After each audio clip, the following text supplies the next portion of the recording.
Hi guys, and welcome back to another episode of Frozen Fortunes. Let's jump into things. Now, in the last episode, we had two of the most, well, one game was pretty crazy. The second one was on a different level, and I basically lost the plot for the entirety of that game. I don't know what it was. I think the sort of anger had built up from the first game of how bad we played, and it just carried over into that first half against Silkeborg.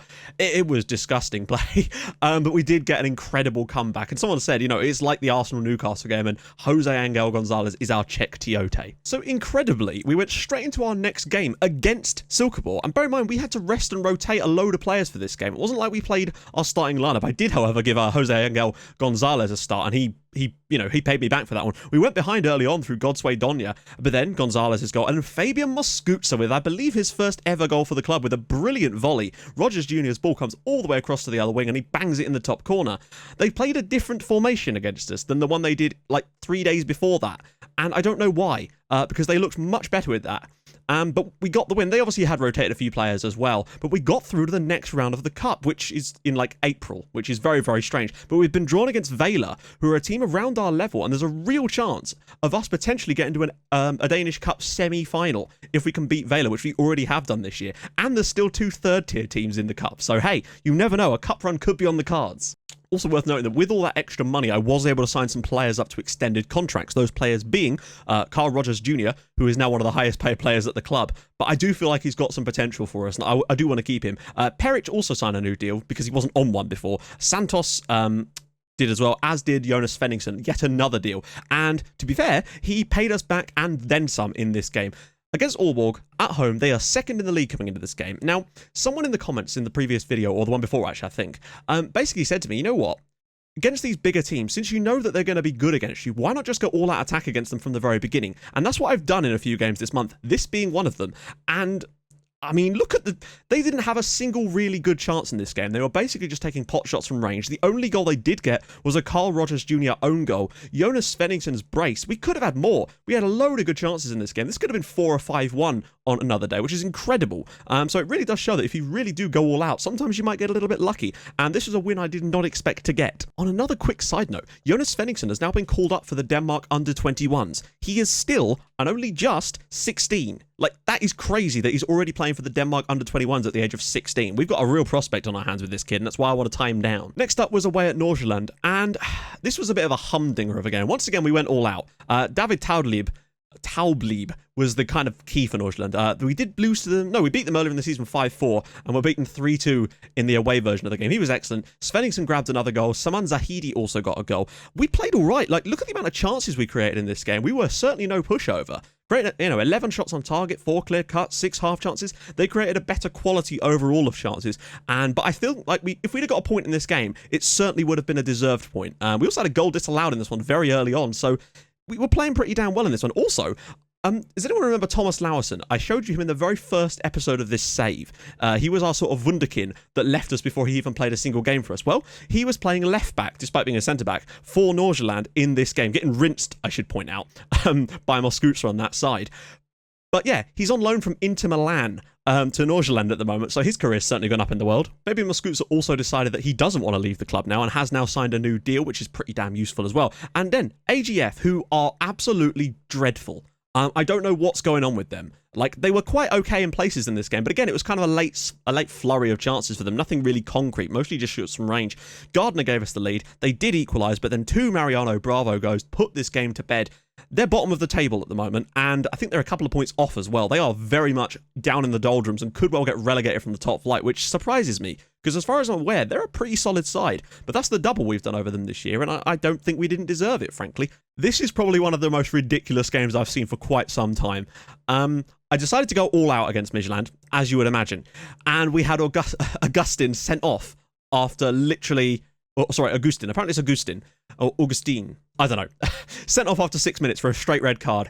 And I thought, either we could sit back and try and defend against this, or we could go all out, like we already were. So we did that. We just decided, you know what, we're just going to keep pushing on. So we just moved everything forward, really just went for it in this game. And we took the lead twice in this one. Svenningsson's goal and Zahidi's goal gave us the lead. And at 2-1, I thought, you know what, how is this happening? But you could see the sheer number of chances that Midtjylland had. But then look at us. We had 6 clear cuts, 11 half chances in this game. We could have had more goals. This is one of the craziest games I've seen. Jonas Svenny had 14 key passes in this match. Now, bear in mind, on a good day, when we get to the end screening games, if I see that we've got like 20 key passes in a game, I'll be like, we've played pretty damn well. Jonas Svenny got 14 by himself in this game, and we got 44 in the entire match. We were tearing them open at times, but I think that's because they went all out attack due to the fact that they had an extra man, basically. We kind of got undone in a short blitz. 4 goals in relatively close together in a sort of 20-minute period. That's after I decided that maybe we should try and sit back and try and hang on. Bad idea. I think if I'd have left this on attacking, we might well have had a chance here. We got one more back through Gonzalez late on to keep the scoreline down a little bit, but that is an incredible game. I wish this one was a live com. Hopefully the 2 games today will be just as good. Also worth noting, still not been a single game where neither team has scored. After all that, we find ourselves in 8th spot, and that's pretty damn good, frankly, right now. 24 points on the board. The team that finished bottom of this last year overall got 27 points. So I think we just need to be aiming for, I think 36 points would be enough to keep us up. And that's only 12 more points for the rest of the season. I think that's comfortable. I think we could get towards the 40s. I don't think we'll be getting into the championship group. I know we're right on the cusp of it, but I just feel like the penny will drop at some point. And to be honest, I'd be okay with that. If we go into the relegation stages, that's fine, because I think we can take a lot of the teams around us, and it would give us a chance to just win a few games, come top of the relegation group if we can, because I'm genuinely confident that we're able to do that at the moment. But you can see how bad AGF have been. They've fallen to bottom of the league, and they're 3 points off the nearest team, let alone anything else. Also worth noting that Aalborg did lose to Silkeborg this month as well, so they lost to us and Silkeborg. They seem to be slipping a little bit. Copenhagen, who are our opponents today, running away with the league, as you would imagine. If we were to somehow pull off a magical result against them, we would go into the top 6, but it's more likely that we'll probably fall down the table. Or, no, we actually can't lose any spots because Vela have already played. So the game has just crashed, and now we're back again on this screen. Thankfully, we didn't actually get into the matches, because that would have been really annoying otherwise. I wouldn't know how I'd piece that one back together. But thankfully, we can piece this one back together fairly easily. So, players are suspended, unfortunately. Augustin's got a 2-match ban after his violent tackle in the Midtjylland game, and Perez has picked up too many yellow cards. So they're both not going to be starting today's game. Roland on the side and Ruddy in the middle, probably. Unless Basquez is better there. That's not Basquez or Ruddy. That's what are we doing here? Yeah, Ruddy's much better in that position anyway. Garcia's in because Castaneda has an injury, which is unfortunate. I think he'll be out for a little while, actually. Maybe until after Christmas. I can't even remember what Santos's injury is. Pulled knee ligament, so he's going to be out until after Christmas as well. So for today, we're going to put Yusuf Traore in, who apparently is wanted by clubs. Oh, great. Well, it looks like he'll be leaving soon then. You also might have noticed Paweł Kowalczyk. He is a Polish-Canadian midfielder, who, of course, is Polish but Canadian, but he can play for us because of that. So I've signed him up to a 3-year deal. He's already got 20 caps for Poland, which is pretty damn... not Poland, for Canada, which is pretty damn cool in the under-20s, of course. A couple of goals. He's a decent enough central midfielder. For £120 a week, I couldn't really say no to him. Up top, we're going to go with Svenningsson, Bravo, and Zahidi. Steven Gardner might be fit enough for the next game, but he certainly won't be playing in this one. Zahidi's pace is kind of what I'm interested in this game against Copenhagen. It's going to be tough, but we're going to go all out against them and see what we can do. Now, as much as I have been using attacking from the starting games, I've actually been changing it once we got into the game rather than from the beginning on this, because I didn't really want to mess up the tactic here, because this still does come in handy at times. For example, in the Cup, where we used it quite to good effect. On the bench, Thomas Basquez, Ayes Perua, who is an Argentinian lad. He's a striker, but he's not amazing, and he's going to be leaving soon anyway. Gonzalez, Miranda, Coutinho, and Ivan Peric, who is a young Croatian who, well, you've seen a few bits and bobs of him, but I've now signed him up to a proper deal too. I've just been able to offer Yusuf Toure a contract. He might actually, since all these clubs are interested, but now he actually is interested in, okay, this could be interesting. I've said interesting too much. Well, he's accepted a deal. I don't know if he'll actually sign it or not, but if we can just sign him up, then that'd be awesome. Purely because I know if clubs are interested in him and he signs for us, it means that we'll be able to move him on to one of those clubs and actually get a bit of money for him, which is kind of what I want to do, because I don't know how much of a future he even has here, to be honest. I'm also now tempted to change the mentality to attacking from the start here, because I intend to use it in both games, and we may as well be training it for now. Because it's worked for us, sort of. It worked in the Midtjylland game, but unfortunately the red card left us way too open defensively. And it worked against AGF, and it worked against Aalborg. I didn't do it against Silkeborg. It didn't work against... Well, it sort of did. We did all right against Nordsjælland. Apologies if my preamble before the match there was a tiny little bit disjointed. When the game crashed, it took me like 10 minutes to get the damn thing to start back up again, and I couldn't remember what bits of my notes I'd actually covered. So hopefully that was all right. Let's get into today's game. Question of the day is this, and this is one more for me and a bit of market research, and that is this. How did you find my channel? and what made you stay and keep watching the videos. I'm always very interested in this kind of stuff because it helps me improve things. So let me know, how you found the channel, where you found it, etc., and what made you stay and keep watching the stuff. If you have any ideas for a question of the day, drop those in the comments as well with the hashtag QOTD. Against Copenhagen, it's always going to be an incredibly difficult game. Oh, look at the space out wide. It's always going to be difficult. But if you don't throw caution to the wind in these kind of games, you might as well give it a crack. I think it was Alex Watts in the comment that suggested, if you're not going to get results against these teams, you might as well just throw everything at them, see if you can outscore them, because I feel like most of the time we will probably lose these games, but we'd probably lose them anyway. However, if we get the occasional game where we get a little bit of luck, maybe they don't hit the target enough, etc., and maybe we get a couple of goals because we're good at doing that, we might be able to get a couple of results doing this, because I just don't see us being able to hold on and defend, like, the Alamo kind of thing. That's not really how we play football. Bravo, not quite. Traore, Kowalczyk, spins it around the corner. Svenningsson, oh, he's hit the bar. What a chance that was for Jonas Svenningsson, our first real opportunity of the game. And that was an incredibly difficult chance for him to put away. If he'd have put that in the back of the net, I would have been ecstatic. Oh, round the post. They've started very strongly. They've not hit the target that much, though. Only 3 times so far in the opening 20. God, they've already had 14 shots in 25 minutes. But then again, when they're shooting like that, is it any wonder? Go on, get a good cross in. Not quite. Although, Moskutsa, Svenningsson! Oh, Jonas, mate. That was an absolutely... I think that might have been offside, actually. Svenningsson really could have done better with that. For whatever reason, it isn't really working for us at the moment on attacking. We're going to switch to counter-attacking for now, and I'm also going to up the tempo a little bit, maybe get the ball forward a bit more. Kowalczyk. Svenningsson's header. Oh, Bravo could get here. He has, he's in a lot of bother in the middle there. Kowalczyk! Round the post there, and we nearly had a goal. Nearly being the key word. I feel like we might have enough in the tank to... Oh, God. Oh, what a save. Nearly put ourselves into trouble there. We should have enough to maybe nick a goal against them today. We've done it in every other game this season. I see no reason why we can't do it today as well. Garcia. Maybe he'll play it shorter this time. Nope. We're getting beaten in the air quite a bit as well at the moment. I feel like this is why we need our version of Augustin, because he is a monster in the air, and I don't think Roland and Ruddy are quite as tall as he is. And that might be an issue for us. Verbic. Safey. Brun Larsen. Oh, it was coming. Anders Tronson with the goal. I mean, they've been excellent so far. There's a reason why they're 10 points clear at the top of this division. We got a bit fortunate in the away game against them, I think, to get that 4-3. But today, we just haven't been able to clear our lines. They've been absolutely clinical in places. Lovely touch from Tronson. Puts it in the back of the net. Right, we're going back to attacking again. Why not? I actually regret turning it off of attacking, to be perfectly honest, because I think that maybe that threat was at least keeping them at bay a tiny little bit. I don't know. I think it was just a matter of time, really. Oh, Augustin's through, and it's now 2-0.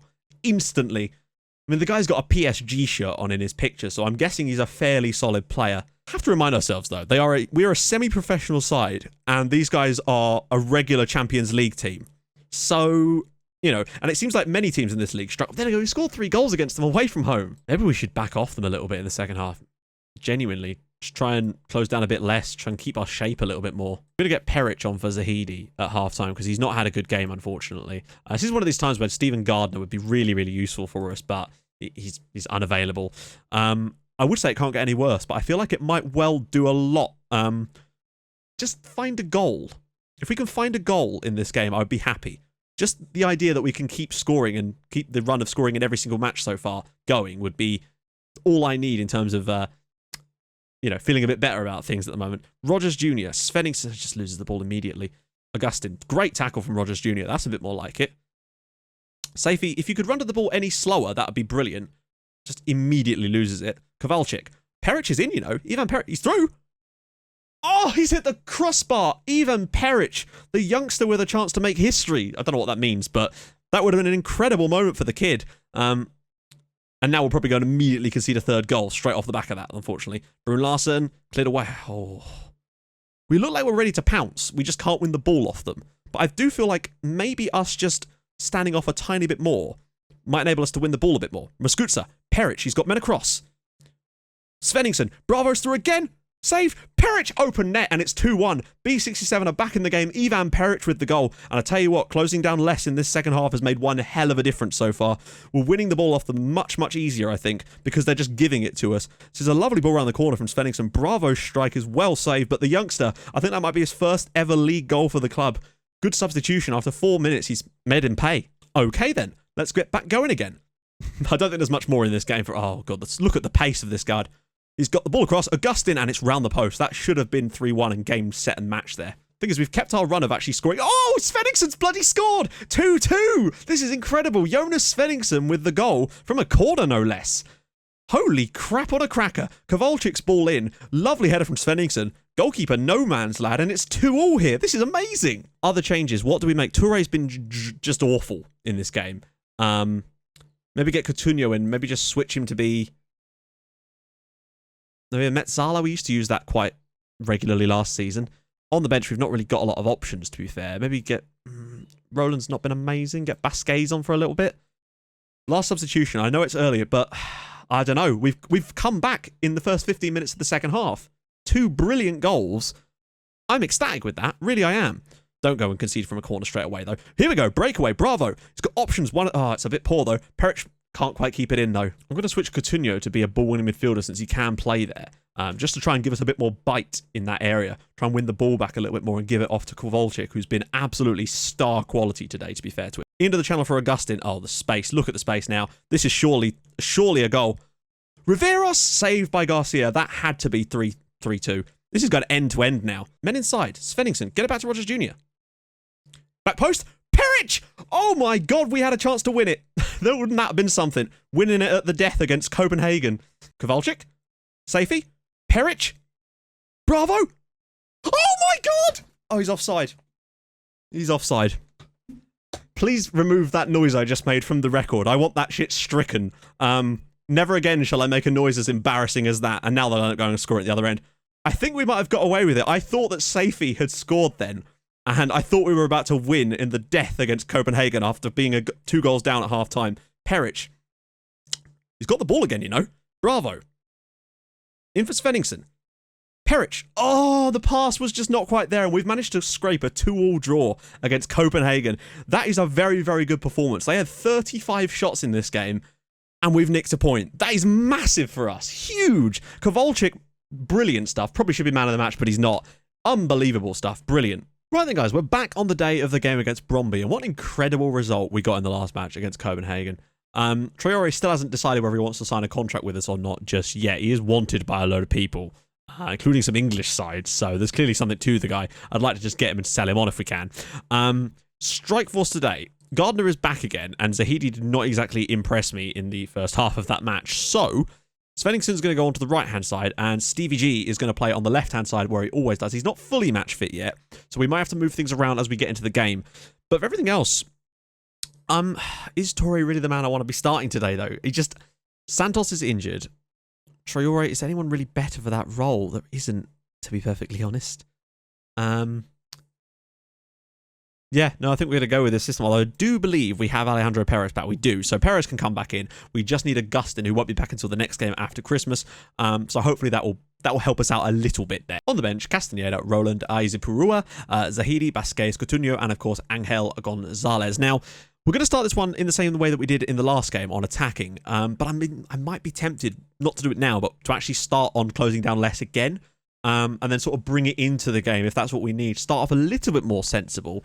We'll see. I'm going to adjust it from here and start on closing down sometimes. Did we also adjust the tempo in the last game? I don't know. We'll stick it to this for now and see what happens. We are the away team in this one as well, so I feel like Bromby are going to want to impose themselves on this game and maybe us just sitting off a little bit. Svenningsson. Options. Bravo's through, you know. Oh, what a save. Oh, my God. What a double save that is from Doublestein. And we should really be in front here against Bromby. That was a huge chance for Bravo. And it's actually performing consistently well. Oh, Mukhtar's through. Oh, God. Gaku Ishii at the back post and Bromby with their first shot on target take the lead. That's disappointing. We've played really well in the first sort of 15 minutes of this game. Could have had a chance here. Poor pass from Gardner. The rustiness didn't help. It's a great touch from Mukhtar to get round his man. And then I thought we'd got the danger covered, but back post. Nobody tracks Ishii. I don't think this game is done yet, though. We've shown so far that we're capable of creating in this one, and I don't think we're done doing that. Mukhtar. Great tackle on Mukhtar. We're getting in on them. That's what I like to see. But we're not overly committing either. Rogers Jr. into the channel for Gardner. He's got the pace to get onto the end of it. Can he pick a cross out? Svenningsson! And it's at the back post. Jonas Svenningsson. Okay, we're starting to see something from this guy now. He's starting to feel a little bit like a Stephen Gardner type of player. He's getting into those positions. Gardner finally does the job, and it's 1-1 here in Bromby. This is a huge And again, we've scored in every single game, and both teams have scored as well. Ball in, Jonas Svenningsson there with the header. 8th goal of the season for him as well. This 16-year-old is going to be something big. I can feel it. I believe, anyway, the better side in this game. Personally. Gardner. Oh, we got options. Bravo. Svenningsson, it's in the back of the net. That's surely offside. It's not, you know, it isn't. Bromby 1, B67 2, and Jonas Svenningsson has made us flip it around against Bromby. What a result this is turning out to be at the moment. This is gorgeous play as well. Svenningsson just keeps making that run. I thought he's offside, but nope, someone's dropped back. Lovely ball through. Svenningsson on the volley. Bottom corner. 2-1 to B67, and Svenny, my man. Lovely old job. Great tackle from Rogers Jr. Bravo. Svenningsson's out wide. He's got Gardner at the back post. Can he pick him out? He does, you know, and it's off the post, and Gardner very nearly did manage to turn that into the back of the net. Okay, Perez has not played well, unfortunately, and I'm feeling like possibly this is a chance for Nicky Rowland to come back into the team. Strikers, maybe Zahidi on for Gardner, just so that we've got a little bit more pace into that left-hand channel so that he can kind of stretch them a little bit more. That's kind of where he's very, very good. Maybe we should have swapped Svenningsson and Zahidi over, but Svenningsson is playing extraordinarily well in his current position. I don't really want to mess with his flow. Over the top, look at this from Zahidi. The pace is through. Zahidi, bravo round the post, and that should have been 3-1 game set match there, really. Lastly, a bit of fresh legs to get Coutinho into that midfield role instead of Kowalczyk, just to get some fresh legs in the middle, win the ball off them a little bit easier, hopefully. Even if we were to get away with a 2-2 draw, like I said, that's... Oh, great save from Garcia. That would be the best I could have hoped for coming into this game. Like, best case scenario is we maybe nick a draw in this match. The pressure is mounting. You can feel it. Oh, okay. Zahidi. Over the top for Jonas Svenningsson. Just hold the ball, Jonas. Zahidi's bobbing in at the back post. Just keep that ball. There we go. Lovely work. Roland. Svenningsson. Traore. Into the channel from Mascuza. Ball in. Bravo's header off the post, and we've somehow missed another goal. Bravo's not been on his day today at all. Coutinho, bravo! And now it is 3-1. We're actually going to win the game at Bromby. Coutinho's ball in, and we're 3-1 winners away at Bromby. That is amazing. To come from 2-0 down, look at this space. What about that for a finish? The little scissor kick there from Mariano Bravo, silencing the haters, i.e. me, in this game, and that should do it. Mukhtar out wide. And there we go. Bromby 1, B67 3. We managed to win away from home at Bromby. Jonas Svenningsson, the man of the match there. Bravo putting the icing on the cake, and I think we deserved the win. Personally, I think we were the better side and thoroughly deserved that. That was an incredible result. We're bloody 6th. We are 6th at the, not halfway point, but like at Christmas, we're going to be 6th in the league. So next episode, it's going to be Sunniuska at home and Lyngby away. And to be fair, after that, Vela away, Kurga at home, Randers at home, Esbjerg away, Silkeborg away, and Vela at home. The only team, not a single team that we play after Christmas is above us in the league now. We've played all the tough teams and actually taken some decent points against them over this last little period. Far and away beyond what I ever expected. Anyway, if you have enjoyed this episode, and I really hope you have, 2 excellent results, then drop a like on the video. That would be smashing. And I will see you guys in the next episode for Christmas stuff, as well as 2 games in the league, as we try to cement ourselves, I guess, in the top half of the table, I suppose. Weird to say that, but there we go. I'll see you guys soon. Thank you so much for watching. Bye-bye.